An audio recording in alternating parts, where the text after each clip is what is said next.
We'll wait for Mitch to come back. And while he does that, I'll go ahead and kind of get the formalities out of the way.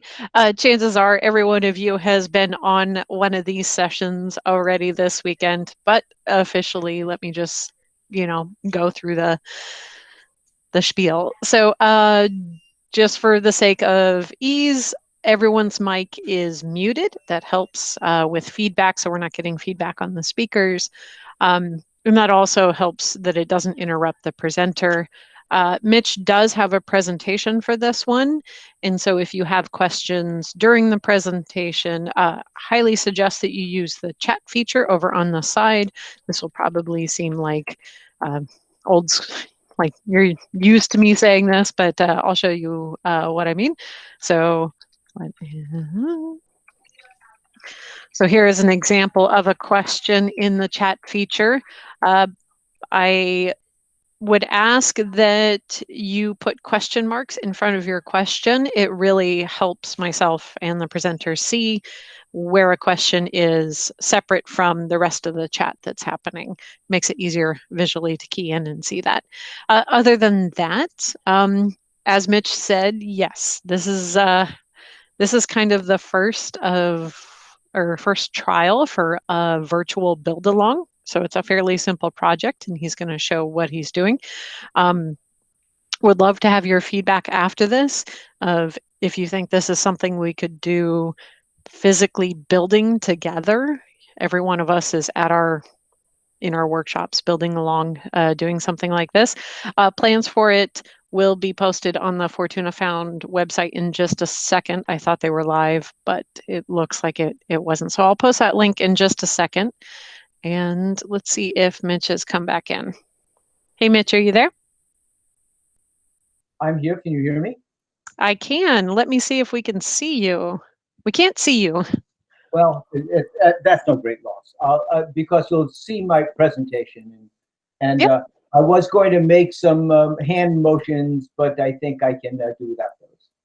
All right. Are you ready to go? I'm absolutely ready. Okay, here we go. I will hand it over to you and turn off my mic. Great, thanks. And so am I correct that most of you are not actually sitting at a sewing machine sewing along as we go, and I'm going to proceed as though what I'm presenting is the techniques, and they're straightforward enough that you can do these after the presentation is over. Or if you wanted to hang around, I've got all afternoon. And so if you want to actually do a build along while I'm online to help, I'm at your disposal. So let's start the presentation. We'll see if. There we go. It's pulling up. So I will pin that to the main screen. There you go. That sounds great. Okay. So the project is a spinning drogue, and you can see it in action here. I've hung it off of both sides of this kite. Incidentally, does anybody, I may have said this before, but does anybody recognize what it is that's printed on this kite?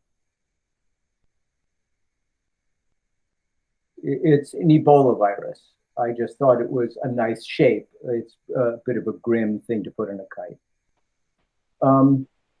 So it's a spinning drogue. A drogue, what is it? A drogue is a bucket or a hollow shape that provides drag to the kite. It's like a tail, except I like them way better than tails because they don't wrap around trees and they don't get caught in lines, and they're much easier to take out and to put away. The other thing is that, as you know from the Bernoulli effect, the drag of a tail or a drogue is proportional to the amount of fabric facing the wind, the direct pull of the fabric. But also, if there's turbulence in the wind, the faster speed of the wind around the tail or the drogue adds to the drag. So let me show you what the spinning drogue does. Waiting for this. Can you see the motion? Somebody let me know. No. No, we're not seeing it. You're not seeing the video? No. Can you see the slide? We can see the slide, but we don't see any movement.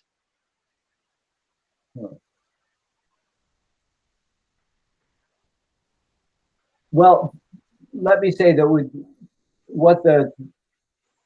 what this drogue does is it turns like an egg beater. It's just, it spins really fast, and it creates drag that is as a tail that's disproportionate to the size of the thing. So a very small and unobtrusive drogue can provide a lot of drag,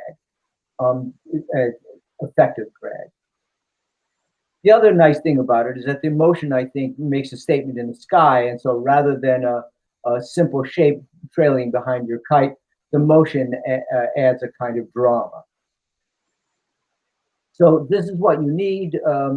I've sent this out to people who said they wanted to build this, and it will be available. This entire presentation, including this page, will be available through Fortuna Found, or you can just private message me, and I'm happy to send you this, which is part list.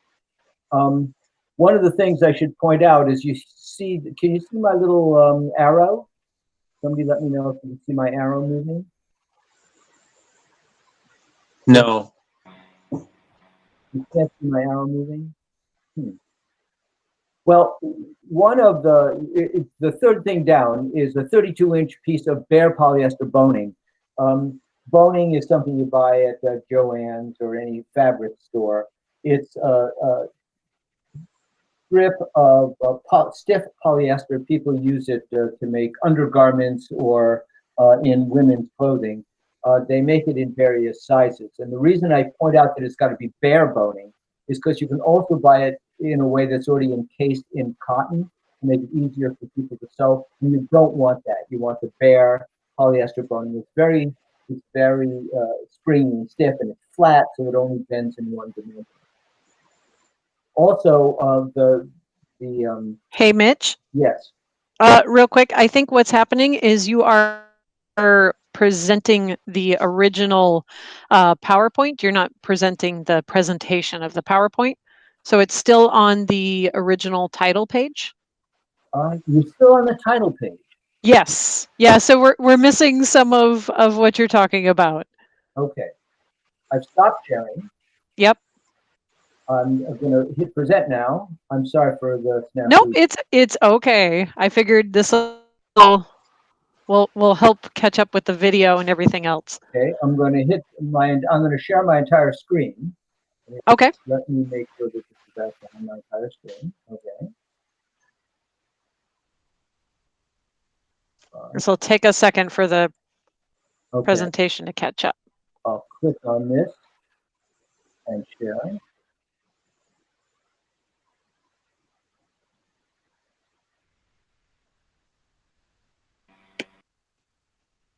Okay.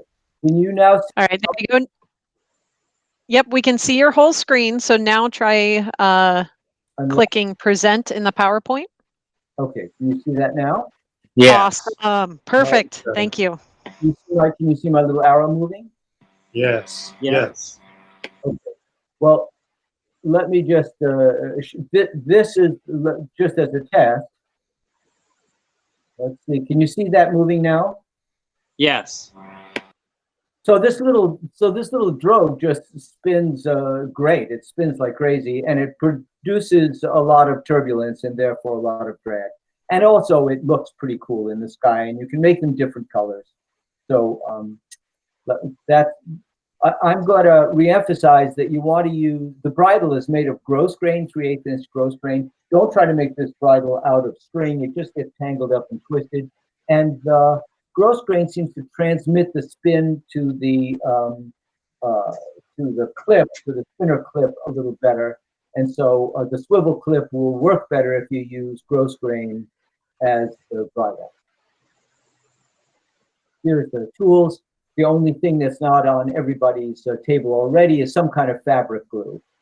I like Gutermann HT2 because it dries fast and it doesn't gum up my needle. But there's things called Fabri-Tac and other very fast drying fabric glues that also will work. You can't use anything spray on because you'll be applying it in very small places. Double-sided tape and wonder clips. I don't know if you guys are hip to wonder clips, but wonder clips or binder clips or anything that can hold down a fold. This is the sail template. I've sent this out and it's available. Private message me if anybody wants this template. This one is, I've cut this down from the original that was published by Margaret Grieger before her death. This is a 6-panel spinner, and I want you to just briefly note the dimensions, and we'll talk about the math in a few seconds. There's another way. This is a wonderful way. I really recommend using this way to cut the sails. This cuts, as you'll see in a second, 2 sails at once. And if you fold the sail forward, it will make a right and left-sided sail, which is, say, one that will spin clockwise and one that will spin counterclockwise. And if you are hanging 2 of these, one on each wingtip, the fact that they're spinning in opposite directions, not only does it look cool, but I think it won't swim the tail of the kite in one or another direction. So this is a very easy way to make this, but I want to point out that there are other ways of putting together this kind of spinner. This is one that I just whipped together last night as a demonstration for the photograph. This project is quite scalable, while the one that you'll be making is 4.5 inches across the top. This is 7.5 inches across the top, and so it's and while the one you're making is the circle is 27 inches, has a circumference of 27 inches. This one has a circumference of 60 inches, and so the whole thing is quite scalable. The advantage of having it as a single piece is you don't have to do all this fiddly sewing in order to put all the triangles together. So can you see that I've used red thread? Everybody see that pretty clearly? Yes. So this project can be done you can make one as big as a planet if you had the fabric. And you'd have to fly in solar wind. So if you were going to design your own, this is essentially the math of it all, and I won't dwell on this. But essentially, at its best, this thing resembles a bowl, like a sphere cut in half. And you can make it a shorter bowl or a longer bowl. But here's how it works. The circumference of your circle is 27 inches. I keep hitting the thing. 27 inches. So half of that circumference is 13 inches. And if you can see my little arrow here, the bottom of the bowl would also be about half the circumference. So if we were going to make a perfectly spherical bowl, the size of the panel would have to be about half the circumference of the circle. Can you see the sense of that? This is the circle you'll be sewing. About half of that would have to equal that. So in this case, the half of the circumference is 13 inches, and and this circumference will be about 20 inches. So it's sort of a deep bowl. That's how this is designed. So if you want to design your own, that's how you would do it. This is a video about how to cut the sail. I have a longer version of it if you want me to send it to you. This is the version just not to belabor the point. So, any questions so far? Okay, let's drop them.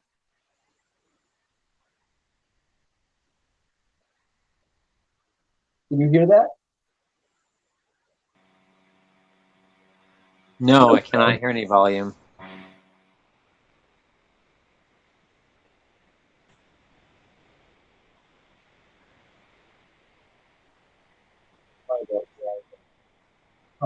I can.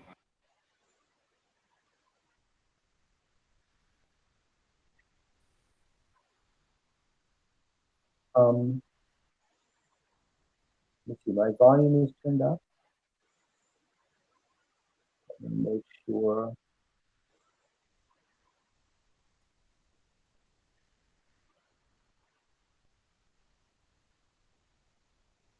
You can't hear that either.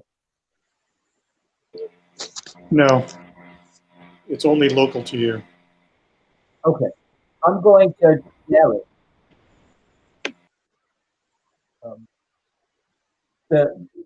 This is the way it appears when I send you the template.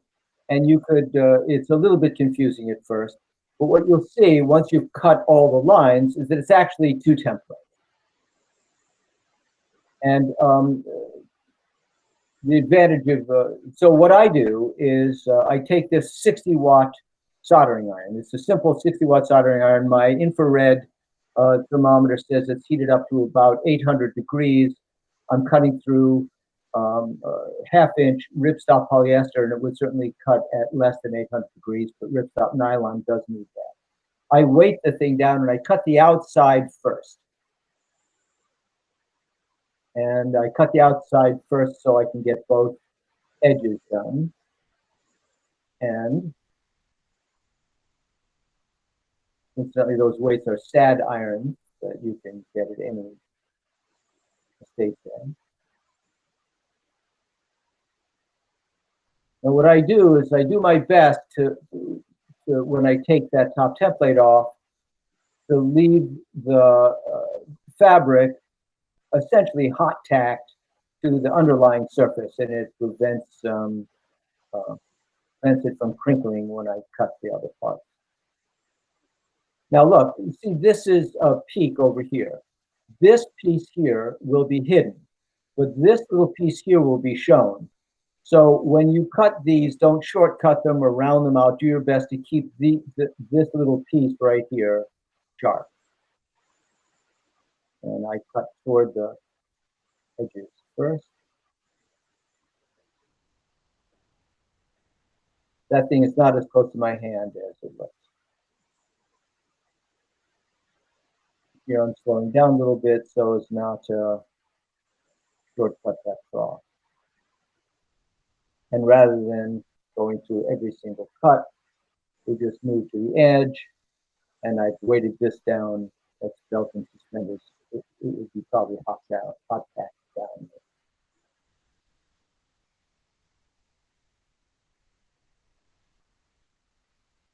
So there's two sails, a right sail, left sail. There they are. And then while we're right here, we'll do the other thing that we need to do with the sail of the spinner, and that is we'll put in a crease along the top. This is very straightforward. That little tab is 1 inch by 1 inch, and the distance between the edge and the trough is 1 inch.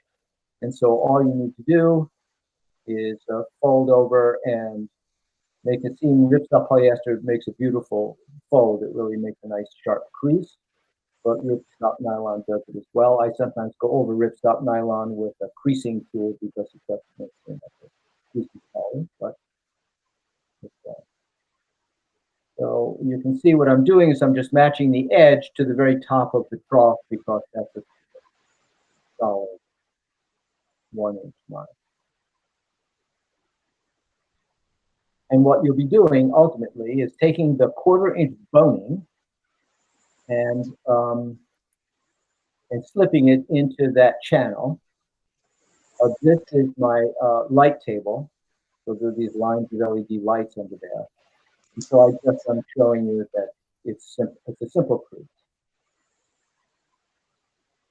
While we're on a glass table, each of these spinners will need 2 1.5-inch circles. The size of the circle depends on the spinner you design. But in this case, each one will need 1.5-inch spinner. This is a stainless steel template. I try to make my templates out of bookboard or stainless steel because regular steel is too bad as my solder. And it's really as simple as cutting 2 circles. And voila. Any questions about that process? It really is pretty straightforward. This entire process is straightforward. And here's about what it'll look like. Now, here's the tip.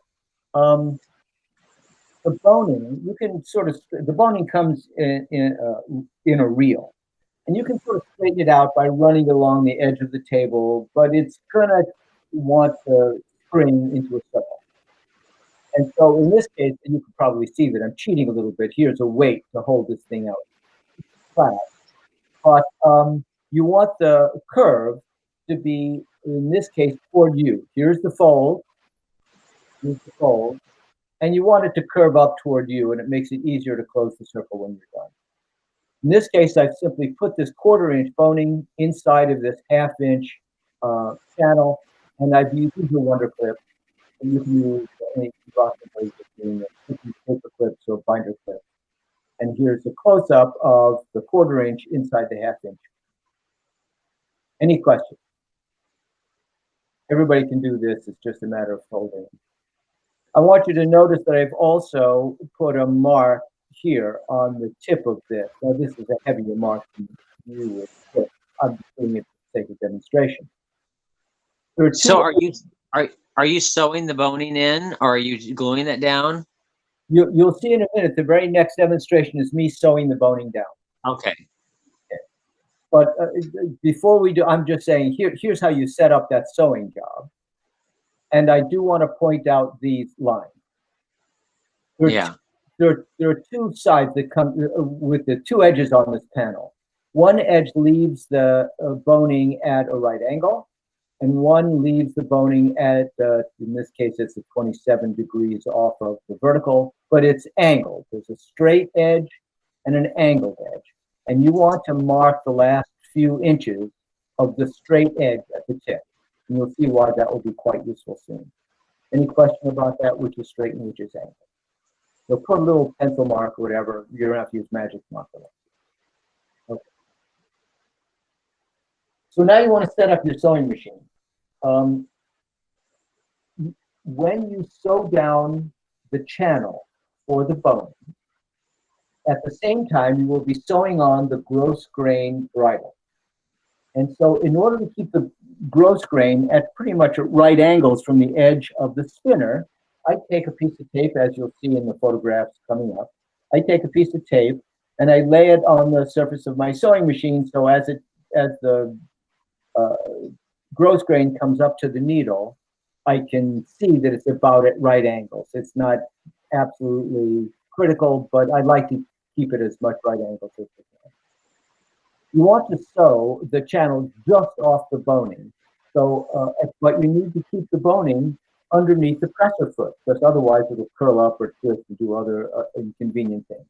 So you keep the stiffener under the presser foot, and you just move the needle over so it's just off of the edge of the boning. So you sew it along, you sew across the bridle when it comes up, and backstitch to make sure that it's solid. And I'll show you where it goes. I do a straight stitch with 3mm edges. I've flown some of these for many years, and the straight stitch has never given me any trouble. This is what it's going to look like. And you can see that I've put the bridle right at the peak. I missed a little bit here, but I put it as close as I can right at the peak of this trough. You see this trough, and the gross grain lines up with that. And I've just sewn it on when I put this seam in. I might have made that a little closer. So here's a video of me doing all of this. This first one, it's a pity that this first one is me just moving the needle over so it's where I want it.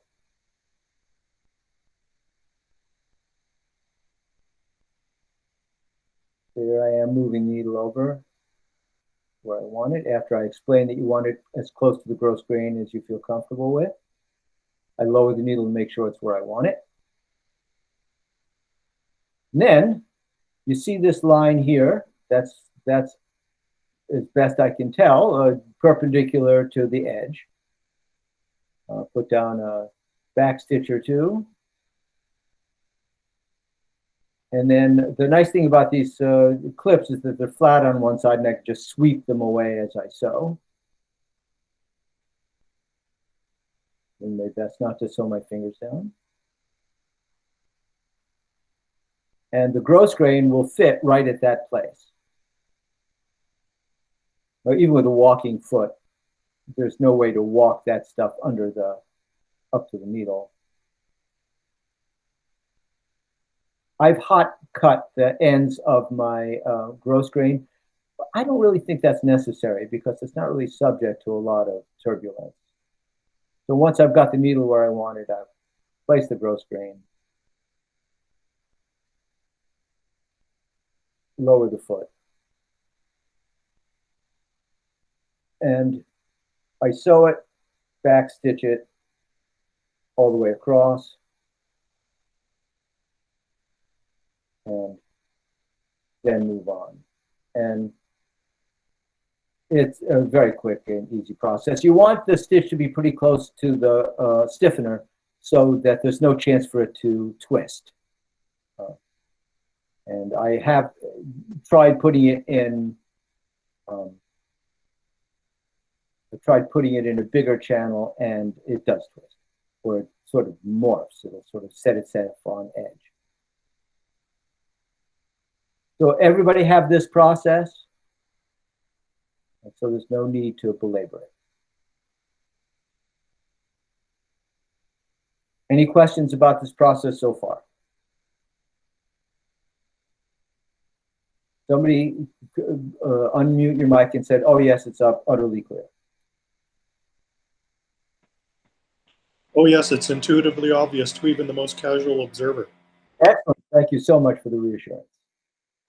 So then you have to close the circle. And I want to make sure that you, before you do, that you've marked the straight edges of the panel, the one that leaves the leading edge at a right angle. And what you'll see in the next video is that you overlap the tabs. The way I've suggested that you cut the stiffener, the boning, is you've cut it well larger than the sail. You'll use those spare ends. You'll use the free ends of the boning to clip the circle closed. You want to sew 2 seams. Now, this is probably also belt and suspenders, but I put 2 seams through the boning itself. And putting the 2 seams on it really keeps it from jackknifing, if you will. Okay, and then you just cut off the spare boning. You can see that I just cut the spare boning off. So this is the video of closing the circle. You can see why it's important to have this thing curving toward the inside, because it's going to curve itself. And this is about the way it looks when you're finished sewing the channel. Notice that the boning extends past the 2 little 1-inch tabs.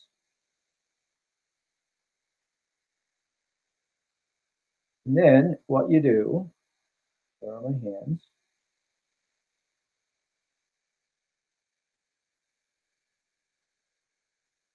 What you do is just grab the edges of the circle, and you overlap the tabs so that the panels form a peak just like the other peaks. You can see that, right? And voila.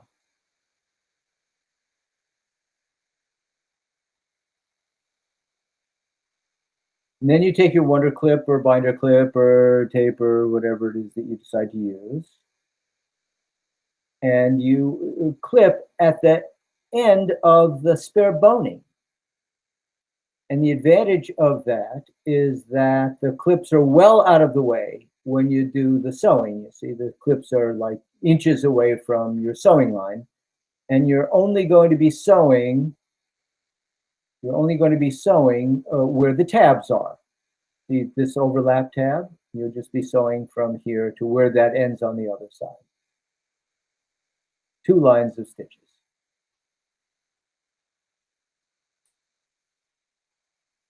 The next stage is a little hand skill that I'm sure all of us have. And I'll go over it in pictures. I have a video, but tell me whether or not I need to do the video or not. In this case, there's a 6-panel spinner. The tips of those panels are going to be connected onto a disc. And in order to keep them even, you want to be able to mark the disc in 6 sections. Well, if you're going to crease something in 4 sections or 8 sections, it's pretty easy. You just fold it in half and fold it in half. But there's this little trick about making 6 sections. And here's how it works. Here's the circle. I fold it in half. I fold it in half again in quarters, but in this case, I only put a crease here at the very tip. I'm just trying to find the center. And I mark the center with a pencil when I unfold it. Then, what I do is I fold this half circle into thirds along the circumference. So the circumferences match. You end up with a little pie-shaped thing like this, and I push down this crease. Is that clear enough to everybody? And then when I unfold it, I make sure to put a pencil mark. I won't be able to see these creases as I sew to them.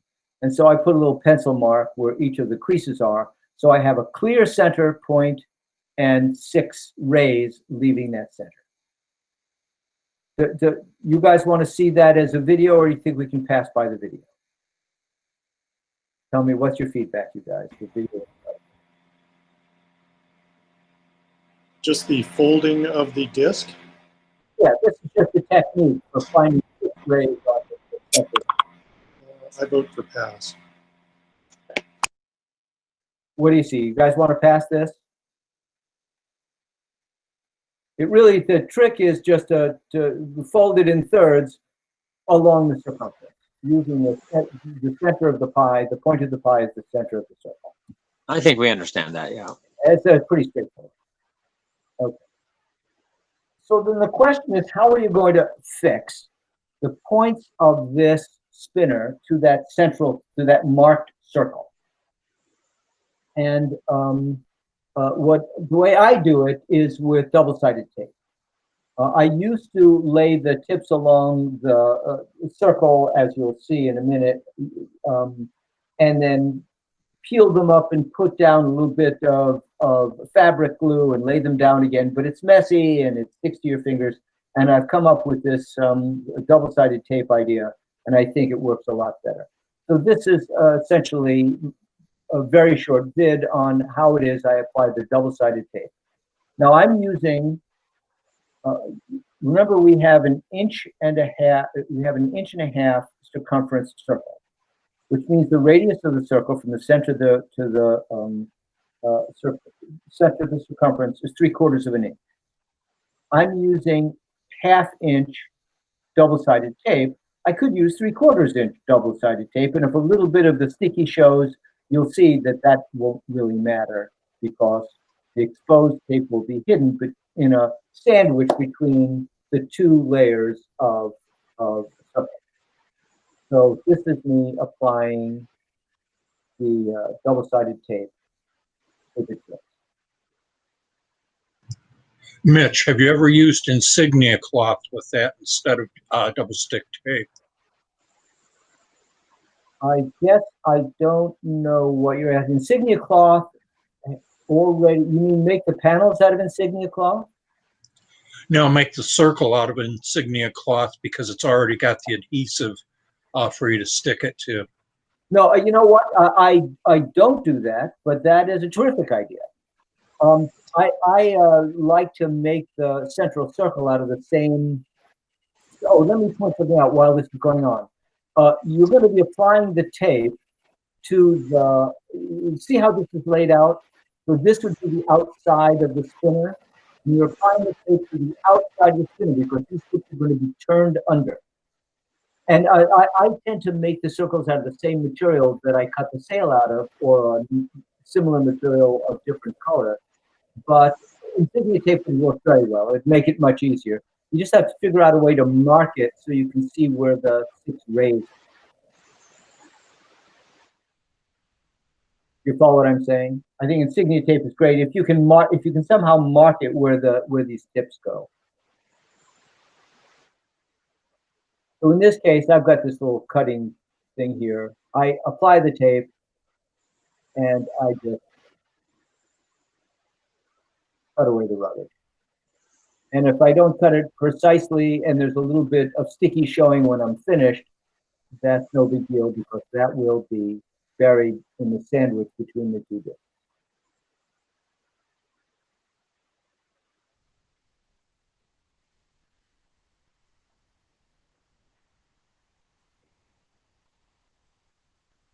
And then I have this nice, precise little glued up tip. And in order to make the video shorter, you can see that I've already just done that on all of the tips already, so you don't have to watch me do the same thing. Everybody got it? And there's other ways to do that. You can put contact cement on it. Or there's any way you want to. In the end, I find this to be clean and easy and pretty fast. Okay. So now, this is the secret sauce of making this or any spinner. So you guys, buckle your seatbelts because this is really the secret of making this or any kind of spinner. And that is the way you attach those panel discs to the central disc. Now there's 2 ways to, let me see if I'm in the right place. Yes.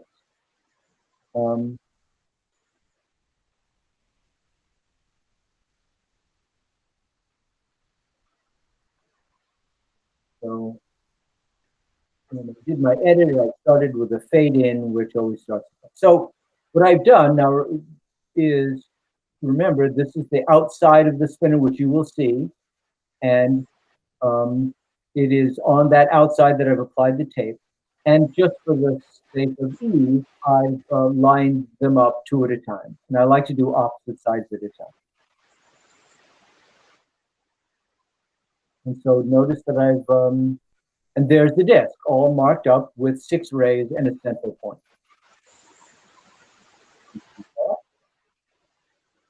So what I do is, with my old fingers, my 9.5 fingers, and I lay the marked piece, lay the marked edge with the tip at the center and the marked edge along that ray.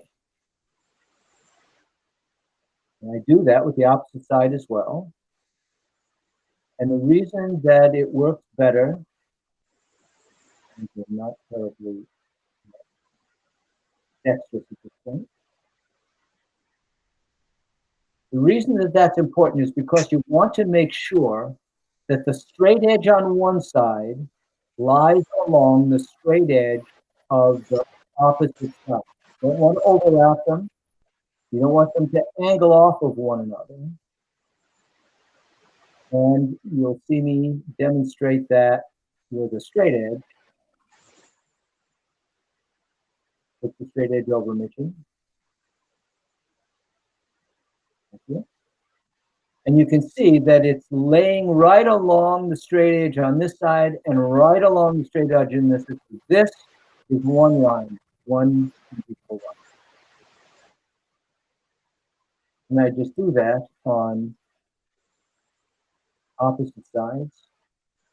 And because it's all marked, you don't have to guess which side goes where, and you don't have to guess where the rays are.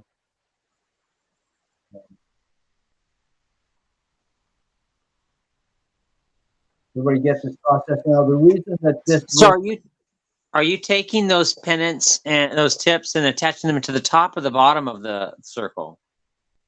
This is the. If you look down at the spinner, let me stop this for a second. If you were looking down through the spinner, through the leading edge of the spinner, this would be the top. Right. So I'm essentially, the reason that this is the outside of the spinner. Right. But it tucks under and it goes on top of this disc. Is that clear? Right. Okay, I get it. And the reason it's important that these straight edges are the ones that face each other is because it makes a shorter circumference, and that allows these longer angled sides to billow out, and that's what provides the spin. So however you're doing it, that's the secret, is to have the straight edges lined up with one another.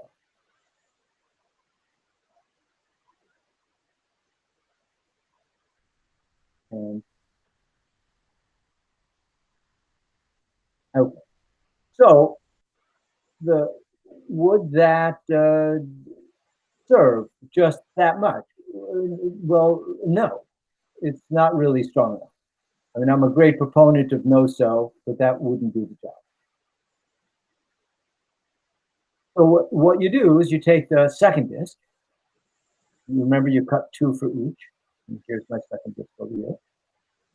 And I apply some Gutermann HT2 glue. That's just my favorite glue, but any glue would work, and I have no fiduciary relationship with Gutermann or anybody else, unfortunately. And sacrifice my fingers to rub it to the very periphery of that disc. And I sandwich the tips between the 2 discs. And Gutermann dries very fast, and it doesn't goop up your, dries stiff, sort of, and it doesn't glue up your needle.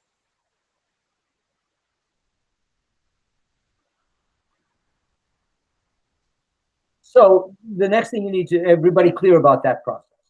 You just glue it down and glue the second one. So now you have sandwiched the tips of the panels between these 2 discs. So the next thing you're going to do is sew that down. And there's 2 ways to sew the disc. And you can use a straight stitch or a zigzag stitch. And you know, sewing this small a circle, this is 1.5 inches from side to side. And so sewing a 3/4 inch radius circle, I think I've sort of been able to sew 1 or 2 stitches and lift the foot and sew another couple of stitches so that the stitches are all pointing toward the center. I find this a giant pain in the ass, frankly, excuse my French. And having flown some of these spinners for several years, the straight stitch is never torn out. And so this is a straight stitch. I set it at 3 millimeters, so it's sort of a longer stitch than that it starts. And I'm using 100 weight thread, never torn away. So this is the way I do it. So having glued everything down, the points are all in place. Any questions so far about how we've gone so far?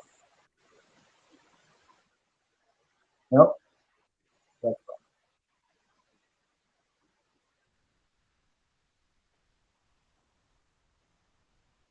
So what I've done is I've lined up, you see this little place right here? I've set the edge of my circle right there, and I've moved my thing over, so I'm about 1/8 of an inch from the edge. And there I am pointing out that I've got the periphery of the disc at that little mark, which I know is 1/8 of an inch from my needle puncture. And the nice thing about sewing a straight stitch is that you don't have to do millions of stop and so I start doing this, and I'm just going to zip to the end so that you don't have to watch me sewing. And back stitch 1 or 2, and that's what it looks like. These are the lines. This is, and that's the place. Any questions about that? It's very straightforward. Any questions about that? I have flown these about 1 billion times, and they spin like crazy. Let me stop this. They spin like crazy, and they've never torn out. But what I do as belt and suspenders is rather than just depending on this peripheral stitch, I make a little line between the center of the panel and the center of the circle. And I just put a little straight stitch right across from one circling stitch to the next, to the other side.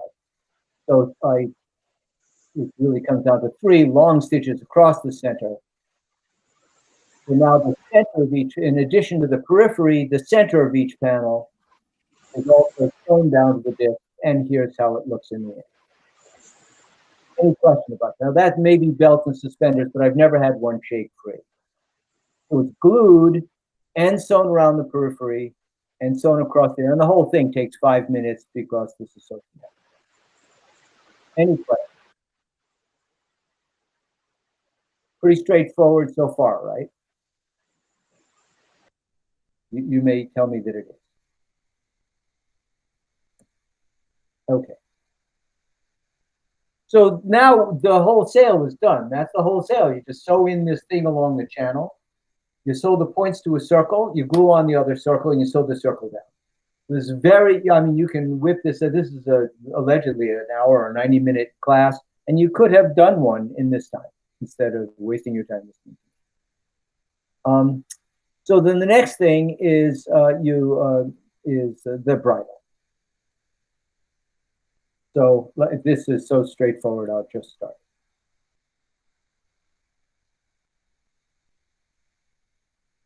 What you have rising from the inside of the circle are 6 pieces of gross grain.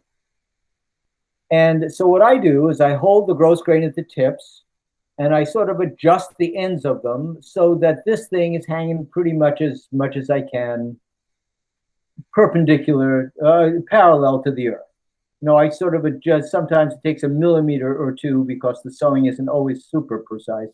And I adjust the tips of the gross grain that I'm holding until the circle is about parallel to the earth. And then I clip them in that way in 2 places. And get this thing started. And I try to clip them far enough apart that I can fit my sewing foot between them. And then I use the 3-step zigzag. I use a 4mm wide stitch, very close, usually 1 or 1.5 millimeters long.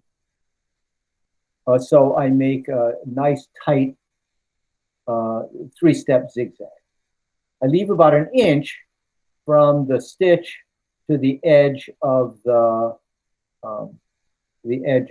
gross grain. So that's about 30, and that's what it looks like. Then I sew another line of 3-step zigzag at the very tip. And I even try to overlap the stitches at the very end over the very top of this gathering. And that's what it looks like. Got it? So the question is, why did I leave that space between the 2? Because I'm going to burn a little hole in the space between them. Because I'm using a gross grain, you can't put gross grain on a spinner very conveniently. So I've heated up my soldering iron. I just touch it. In order to make a little hole, this is the base of a bowling trophy or something I got off of the St. Vincent de Paul. And I just burn just the tip of a little hole through between these 2.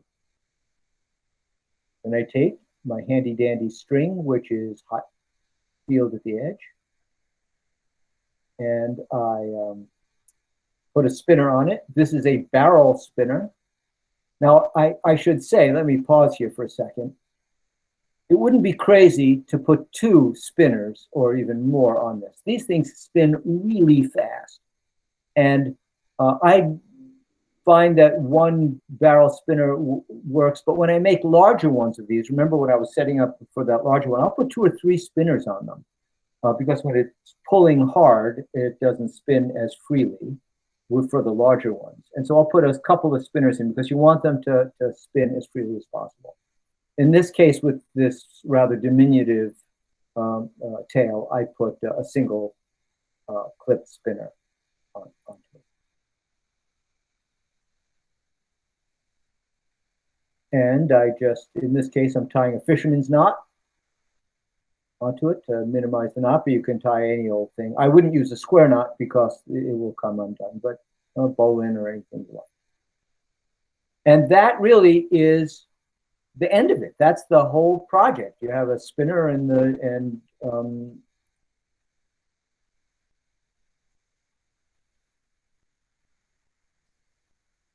so let's try a test run.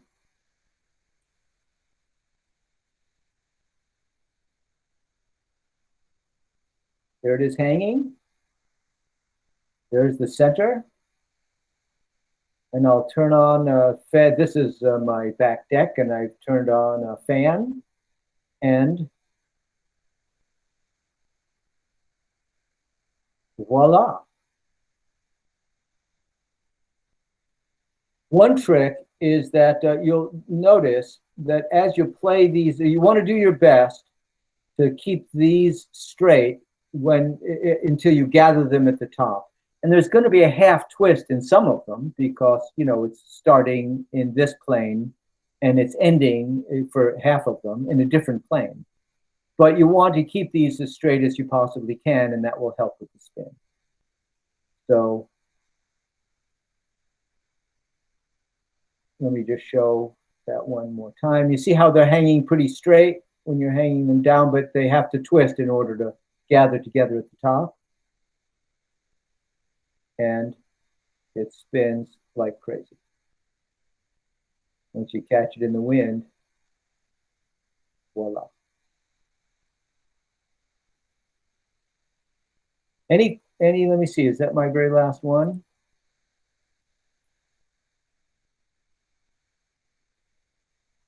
Yes. So, are there any questions? You do, this is Rhonda, you do such a good job of presentation. Thank you so much. And I can see where you could alternate colors and do all kinds of fun things. And yeah, let me say that that's absolutely true. And while you're talking about that, what I sometimes do is I will applique, or I'll put a panel, I'll applique a panel into the little triangles. Not only can you applique on those triangles or draw on those triangles, but I sometimes sew a little panel of various shapes into those little triangles. And you can do them in sort of a spirally way so that as the thing spins, it looks like a corkscrew. And you can use alternating colors. So you're right, this is the bare bones, but there's really a world of creativity in making these little spinners. And you can use different colors for the, I used one set of brown gross grain because it shows up on the video. But you can, make a candy cane of gross grain for the spinners. So there's all kinds of ways that you can decorate it with it. you could do little characters and make it a zoetrope almost. You could. In fact, that's so interesting. I'd never thought of that. When I have put stripes on them so that it looks like a corkscrew as it spins. It looks like the corkscrew is spiraling down. I never really thought of putting a little anime on that, but you could have like a running horse or something. It'd be interesting, especially with 8 or 10 panels. Hey, Mitch, real quick. Go ahead and click stop presenting. We're getting double vision of screen, and I'll change it over so it spotlights when folks are talking. There you go. Awesome. Sorry. Okay, got it. All right, so I'll leave it to you to find the. I only have a truncated meeting detail panel, so I'll leave it to you to tell me if there are any questions. You have a question. Let's see. Good stuff, Mitch. Blah, blah, blah. From Rich. Would there be a problem with using line instead of grosgrain? You know, yes. It's my experience that, and I've tried several different kinds of line on this project. My experience is that it gets all twisted around, and it sort of knots or kinks or something. You know, it's spinning really fast, and especially if you store it in the bottom. Incidentally, the stiffener that I use, you can flatten that out. You don't want to crease it, but you can flatten it out pretty well in order to roll it up and stick it into your kite bag. But what I found is that string, first of all, gets tangled. And with all that spinning, it gets like kinked. You know, you get these little funny kinks in the string. And so I have not found that string works as well as grosgrain. And I've tried thick stuff and thin stuff, and it just gets, you know, all that spinning somehow screws it up. All right. Donna asks, can you chain them together like a set of 3? Oh, I'm so glad you asked that. Hi, Donna. Yes, you can. What I have done in the past is I burned a little hole in the bottom disc, through the bottom discs, and put a knotted line through that, with a knot on the inside, obviously, so it doesn't pull through. And but you want to leave there's a lot of turbulence behind this, and so you want to leave, maybe a foot or 18 inches of string before you tie on the next one. But yes, you can make a whole nest of these. And in fact, you can make a bigger one and a smaller one and a smaller one, so that it looks like a sort of this tapering tail. So yes, you definitely can. You can definitely string them together. So David asked, great presentation. How do you get a copy of the plans? I thought I had the link live on my website, but I don't have it at the moment. I just checked. It was in draft stage. So I'm going to go work on that, and then I will post a link here. You can always check fortunafound.com and go into the tutorials section, and I'll list a specific spot for Mitch in there. Can I say something about that as well? First of all, I encourage you. Can you hear me? I encourage you to download the entire presentation, and it's yours to be had, and maybe you can even hear the sound when you play it on your own machine. But if you want it sooner than that, or you just want the plans, the materials list and the plans, just message me, and I will send you just those slides. I'm happy to message you just those slides with the materials list and a copy of the plan. So no worries. Any other, and obviously you can just message me, and I'm happy to help if you run into a snag. Any other questions, Nick? So is there anything else? I'm looking here. Thanks, it makes sense. How do we get a copy of the plans? I've just explained that. Would there be a problem using, yes, line instead of grosgrain? All right. And if there are no other questions, I will sign off. Is any other questions that for me? You do have a question from Mario. Can you recommend a substitute for the boning material?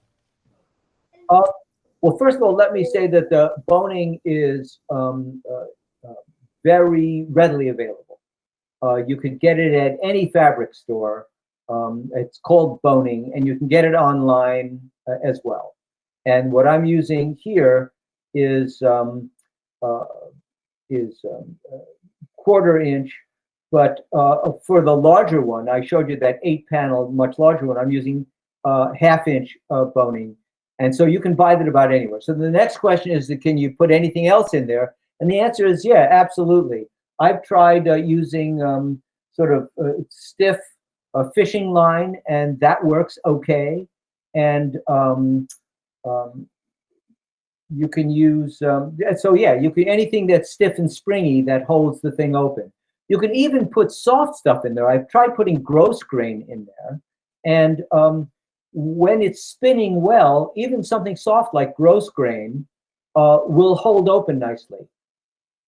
My problem is that when I'm in a light wind, or if the wind is buffeting my kite, a less stiff circumference, it'll collapse. You know, if it's changing direction, or the wind shifts around, or you lose the wind momentarily, as often happens here at the bottom of the Mississippi Valley, it'll take a second or two before it pops back up into shape. So I like to use a stiffener, but the truth is that you could just use gross grain or anything that adds a little weight, so that as it spins, the centrifugal force will make it into a ring. So I hope that answers the question. Yes, actually, Craig put a comment in there that I think's somewhat valuable, that he's used weed whacker filament. Yes, I have also used that. That's a great idea, and it's about the right weight too. Yes, they use the heavy weed whacker filament. You just want to make sure that when you sew it, you sew it up tight close to the stiffener, whatever the stiffener is. You don't want that stiffener to be making a wavy line inside the channel. And so if you're using weed whacker, a stiffener or something, I've even tried guitar string, and you just want to sew close to that so that it stays a nice tight circle. And that's why I move the needle. You can move the needle over however much you move the needle over. Any other questions?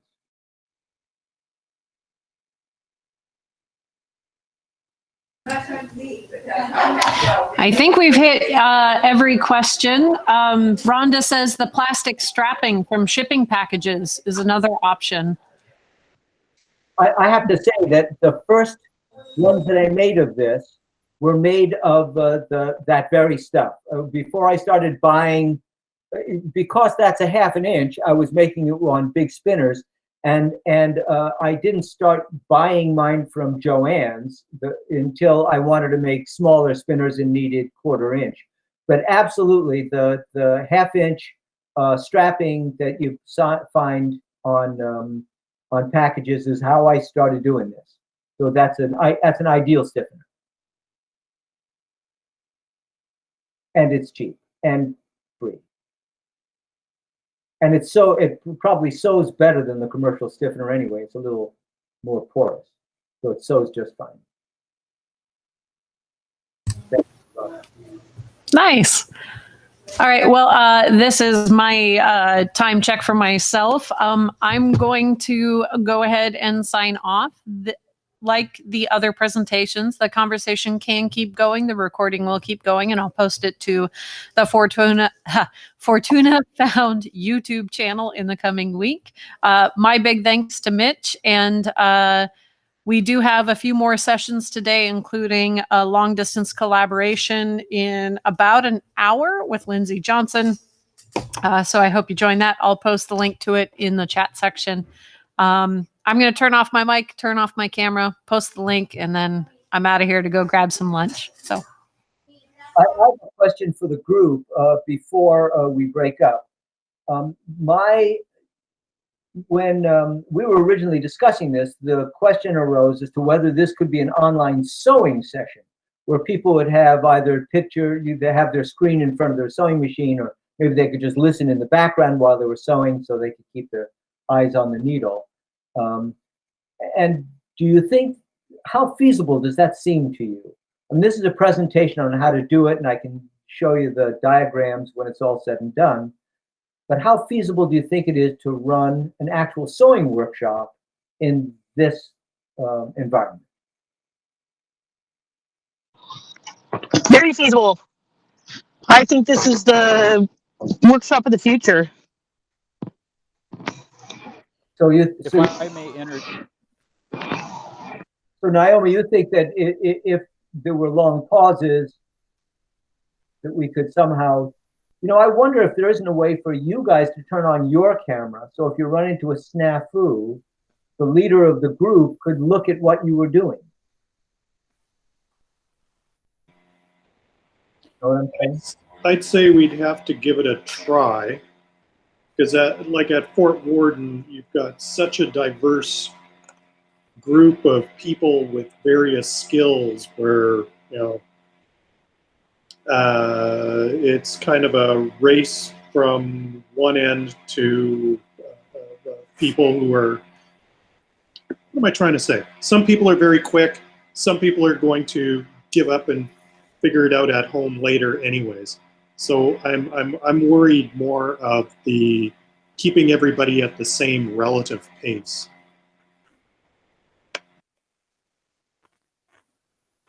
Any other comments about whether or not we could do this as an actual sewing class? Yeah, I think it's feasible. Like someone else had mentioned, I think we need to have a materials list significantly far ahead to make sure everybody's at the same starting point. And I mean, totally different group, but the way we do workshops at work is we use GoToMeeting, and they have very, very good cameras on the person doing the presenting. And I think a lot of that helps quite a bit to be able to see small details. So I agree. We can also Zoom is another option, but the free version you're limited to, I think, what is it, 45 minutes for a session. But we really need to look into this in more detail. The Google Meet that we're using right now is pretty limited. It isn't as full featured like as Zoom or GoToMeeting. Zoom's real easy to work. But having said that, you'll be getting, if you've been an OKR participant or attendee, Diane just sent out an email that OKR 2021 is canceled. And I mean, that's just in the last 20 minutes or so that I got that email. And so I don't see why we can't, do a couple, at least try, a couple sessions for OKR, see what's happening with Fort Worden, don't know. But we've got to, we have a starting point here with what Nick has done. And I really want to work with Nick because there's so much potential here, and people have been doing it, all over the world for the last 6 months. So we've got a lot of examples. I was going to mention, I've been in a few Zoom meetings that in advance we knew we were going to go longer, and what we ended up doing for that is splicing them up with two different meetings that were back to back with two different codes. So essentially we would open up part A of the meeting, and we would know it would go 35, 40 minutes or so.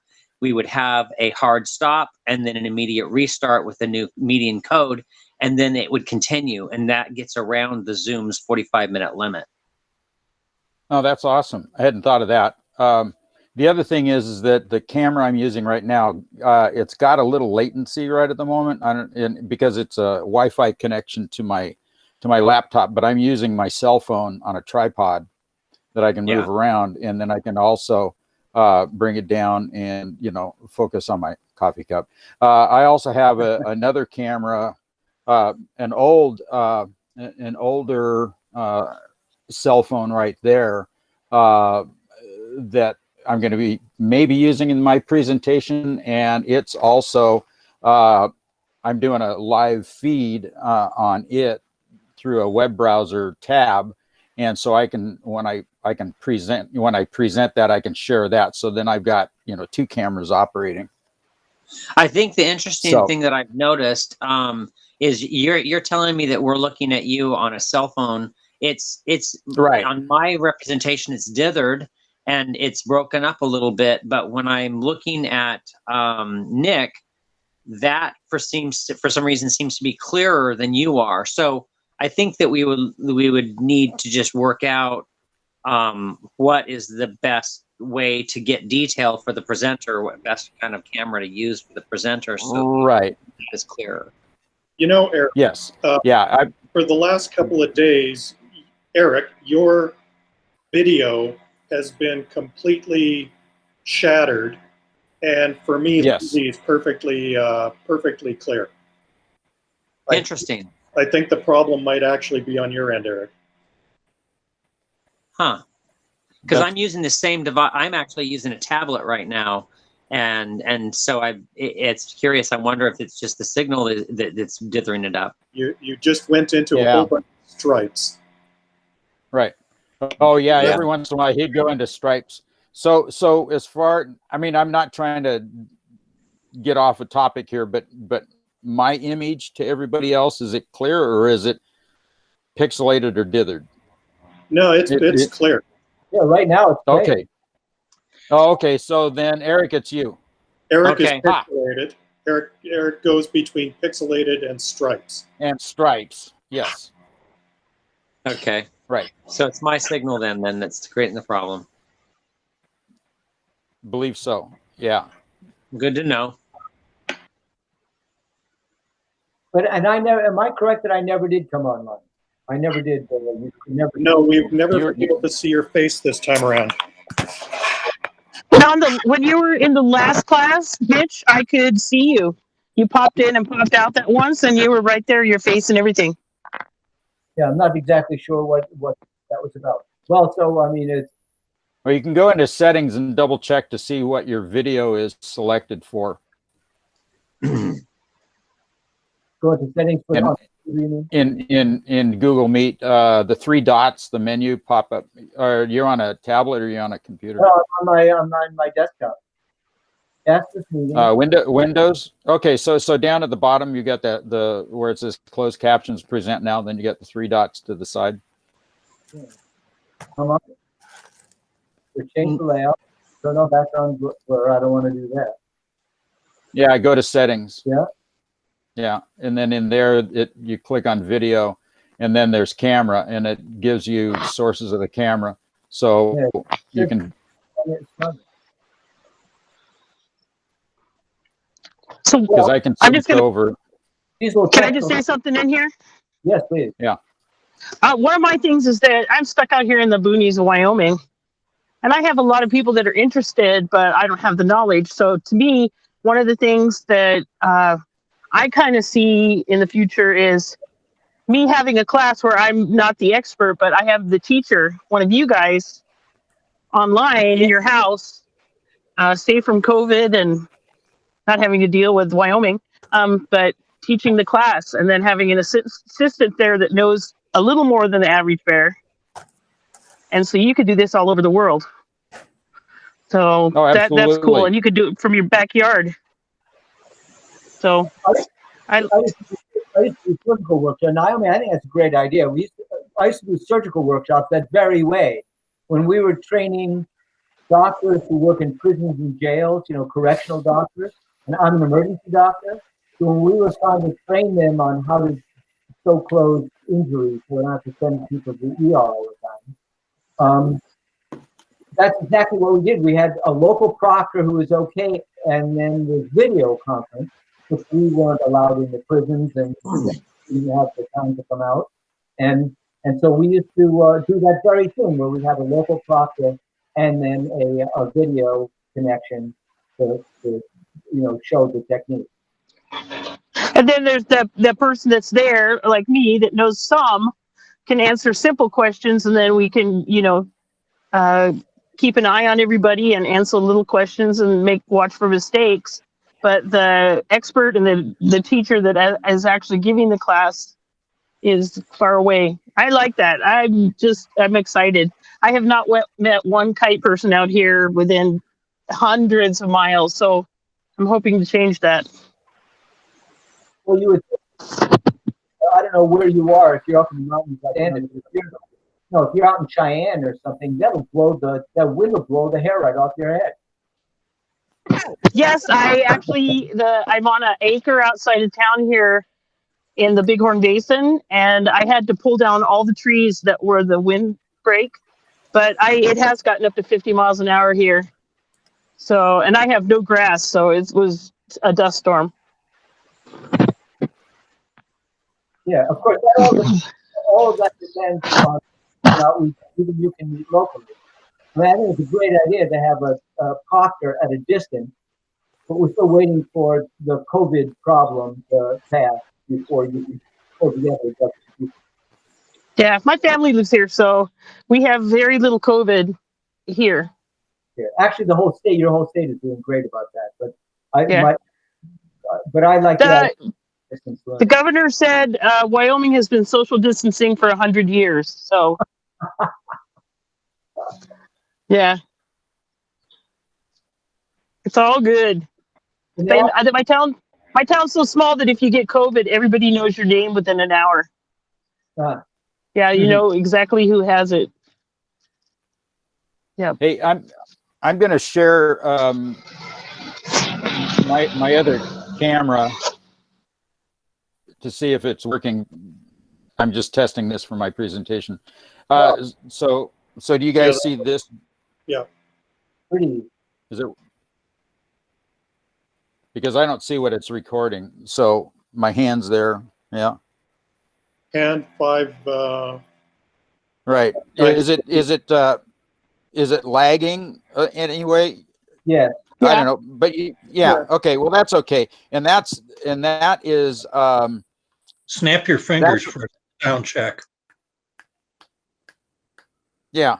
I mean, there's some latency here, and it's also a Android S4, so it's an old phone, and it's only running Android 5, so that might be part of the problem too. But anyway, but that is connected. That is just feed through a web browser with getting the IP address from the phone.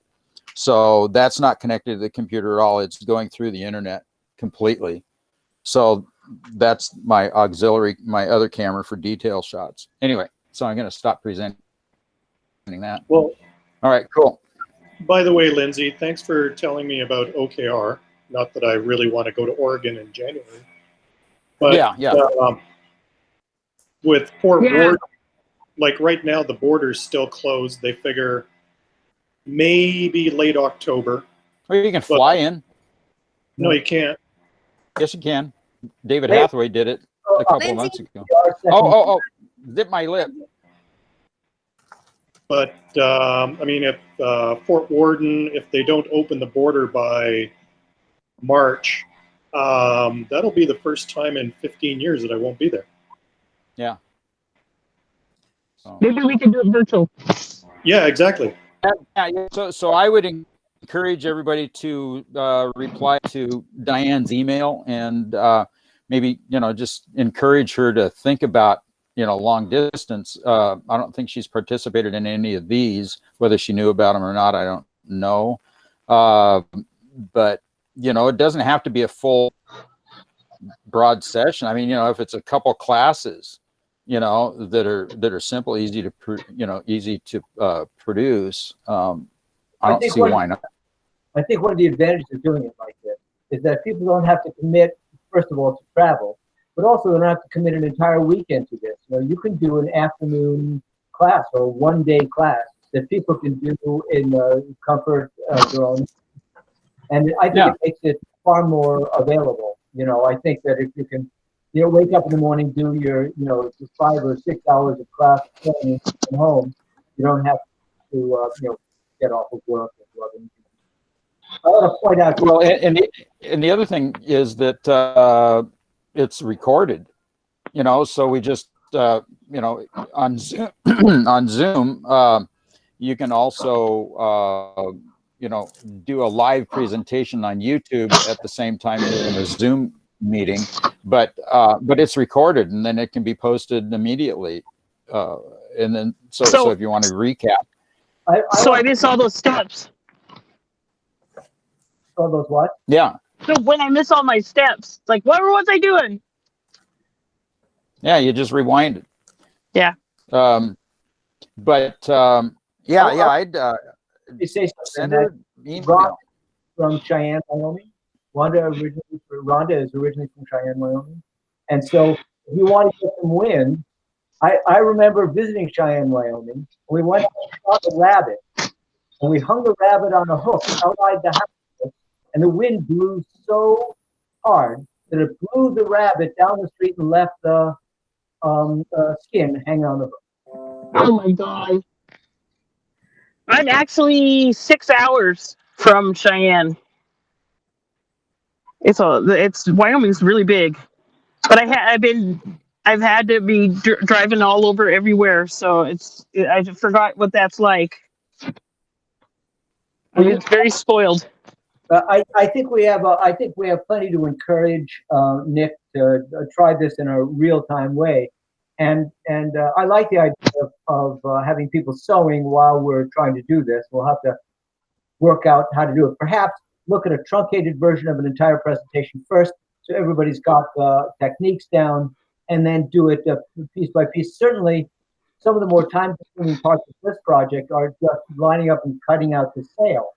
And so if everybody could have their sail already done and all the pieces already cut so that their gross grain is already cut, it wouldn't be a very hard thing to run online. And you don't want to have to wait for everybody to warm up their soldering on. And out here, it's hard to find things. I have to order so much stuff. Well, look, I just can't run down to the sewing store and get stuff. No.